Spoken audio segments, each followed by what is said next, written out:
हर एक जनपद में अंतर विभागीय समन्वय बनाते हुए युद्ध स्तर पर इस कार्यक्रम को एक तो आगे बढ़ा लें।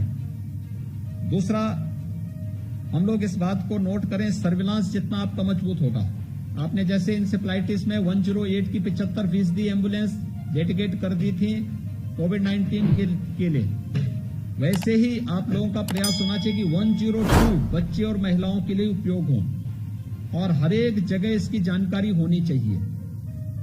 जितनी जल्दी ये जो डोर टू डोर सर्वे का कार्यक्रम 25 से प्रारंभ हो रहा है, बच्चों के लिए मेडिसिन किट वितरण की व्यवस्था हो रही है।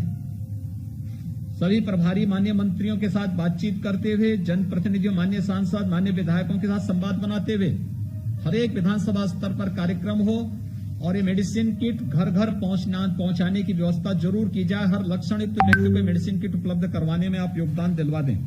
ये बड़ा कार्यक्रम होगा। Encephalitis treatment centre, health centre, PHC, CHC, district hospital, medical colleges या जहां पर भी उपचार की व्यवस्था होती रही है, अभी से हम उसकी तैयारी देख लें। ट्रेनिंग के प्रोग्राम चल रहे हैं, उन ट्रेनिंग के कार्यक्रम को अभी से देख लें। सभी कार्य समय पे हो जाएं। जितने पीडियाट्रिशियन हैं, नर्सिंग और पैरामेडिक्स हैं, इन सभी की ट्रेनिंग की व्यवस्थित कार्यक्रम अभी से तैयारी करते हुए हम लोगों को इसके प्रति अलर्ट होना पड़ेगा। हमें एक बात को ध्यान में रखना होगा कि थर्ड वेव के बारे में जो आशंका व्यक्त की जा रही है, हमने इसके लिए 4 प्रकार की अपनी स्ट्रेटेजी तैयार की थी। एक, स्वच्छता, सैनिटाइजेशन, फॉगिंग और शुद्ध पेयजल की आपूर्ति। स्वच्छता, सैनिटाइजेशन, फॉगिंग हम लोग याद करिए मार्च 2020 से निरंतर चला रहे हैं, लेकिन फिर भी ग्रामीण क्षेत्र हो या शहरी क्षेत्र, जगह जगह कूड़ा दिखता है। हमें लोगों की आदत का हिस्सा ही बनाना पड़ेगा और अपनी संस्थाओं के माध्यम से भी इसको आगे बढ़ाना पड़ेगा। शुद्ध पेयजल, जहां पे पाइप पेयजल की स्कीम है, अच्छी बात है, नहीं है तो लोगों को वहां पर जो जल है उसको उबाल करके पीने के लिए अगर हम प्रेरित कर सकें, इसके लिए जागरूकता का अभियान चला सकेंगे तो एक अच्छा प्रभाव पड़ेगा। बच्चों पर थर्ड वेव की आशंका व्यक्त की जा रही है। अभिभावक स्पेशल बूथ हर एक जनपद में बनाए गए हैं और कुछ जनपद इस पे अच्छा काम कर रहे हैं। मैं चाहूंगा कि सभी जनपद इस पे ध्यान दें कि 12 वर्ष से कम आयु के प्रत्येक बच्चे को हम कवर कर सकें। इसके लिए अभियान, इस अभिभावक स्पेशल बूथ बनाना, पीडियाट्रिक आईसीयू के निर्माण की कार्रवाई और आइसोलेशन वार्ड हर एक जनपद में युद्ध स्तर पर तैयार हो और मेडिसिन किट 26 जून से वितरण होंगे। इस पर हम अभी से अपनी तैयारी और अपने कार्यक्रम हमारे आगे बढ़ जाने चाहिए, इसको हम लोग देख लें। एक जो कार्यक्रम होगा वह है कोरोना वैक्सीनेशन के कार्यक्रम को हम तेजी के साथ आगे बढ़ाएंगे। अभी तक हम 4.5 लाख वैक्सीन प्रतिदिन दे रहे हैं और इस 4.5 लाख वैक्सीन के कार्यक्रम को हम 21 जून के बाद से 6 लाख प्रतिदिन करने जा रहे हैं और जुलाई प्रथम सप्ताह से यानी 1 जुलाई से हमें 10 लाख से लेकर 12 लाख वैक्सीन प्रतिदिन देनी है। यानी जो मौजूदा आपकी क्षमता है इसको 3 गुना करना है। कुछ जनपदों की जो स्थिति है बहुत अच्छी नहीं है, वहां पे वैक्सीनेशन पुअर है।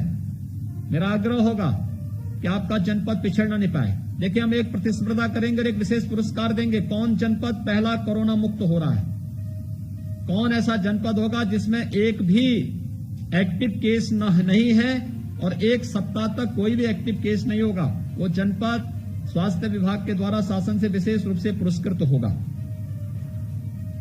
एक तो इस पर हमें अभियान। दूसरा, कौन जनपद है जो पहले अपने यहां 100% सिचुएशन कर लेता है वैक्सीनेशन के दोनों डोजेस के रूप में। इस पर हमें अभी से और क्वालिटी वेस्टेज को न्यूनतम स्तर पर ले जाना। हमारा प्रयास होना चाहिए नेगेटिव में चला जाए। एक वायल जो होता है 10 डोजेस जिसमें होते हैं उसमें 11 लोगों को वैक्सीन दी जा सकती है, लेकिन क्वालिटी में के साथ कोई कंप्रोमाइज न हो।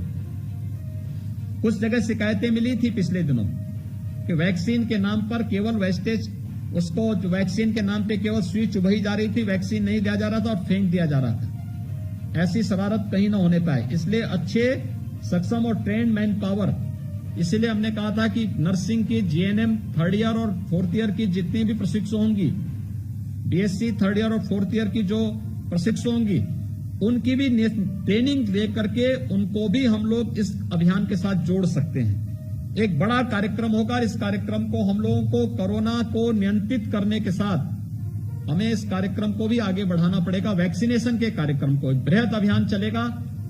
21 जून को अंतर्राष्ट्रीय योग दिवस है और 21 जून से हम लोग कोरोना कर्फ्यू में कुछ छूट देंगे, यानी जो अभी सुबह 7 बजे से सायकाल 7 बजे तक था, ये रात्रि को 9 बजे तक के लिए छूट मिलेगी। वहां आज ही इसकी गाइडलाइन हर एक जनपद को पहुंचेगी और हर एक जनपद में इस बात को ध्यान में रखेंगे कि एक तो पुलिस की पेट्रोलिंग, हम पुलिस विभाग के साथ बातचीत कर लें, पब्लिक एड्रेस सिस्टम पूरी मजबूती के साथ आपके जनपद में कार्य करता हुआ दिखाई दे और इस बात को हम सुनिश्चित करें कि किसी भी स्थिति में लापरवाही की कोई गुंजाइश न हो। मास्क पहन के लोग नहीं जा रहे हैं, मास्क कभी भी शहर में नहीं निकल, मास्क सिटी के अंदर जाते हैं, दुकान में जाते हैं तो मास्क उतार के रख देते हैं। हर एक दुकानदार से बातचीत हो जाए कि जो व्यक्ति मास्क नहीं ना लगाया हो उसको सामान न दिया जाए। हम इसको अनिवार्य करें और हर एक व्यक्ति मास्क लगाएं, भीड़ न होने दें। जो गाइडलाइन है उसका पालन कराने के लिए लोगों को प्रेरित किया जाए, क्योंकि कोरोना अभी पूरी तरह समाप्त नहीं हुआ है, उसका खतरा बना हुआ है, वायरस कमजोर जरूर हुआ है। इसलिए इस पर हमें विशेष सतर्कता बरतनी चाहिए, जिससे अप्रैल मई जैसी त्रासदी फिर सामने न आने पाए। यही आप सबसे मैं कहना था कि कोरोना के साथ साथ जो थर्ड वेव की आशंका है, ये एक साथ उस समय संभावित है जब तमाम वेक्टर बॉर्न डिजीज आएंगी, उसी समय कोरोना की भी थर्ड वेव की आशंका व्यक्त की जा रही है। इसलिए दोनों के प्रति सतर्कता बरते हुए अभी सभी जनपद उसकी तैयारी कर लेंगे। धन्यवाद। इसमें बेसिक और माध्यमिक 2 मिनट की बात कर लेना है। संस्कृत के जो टीईटी में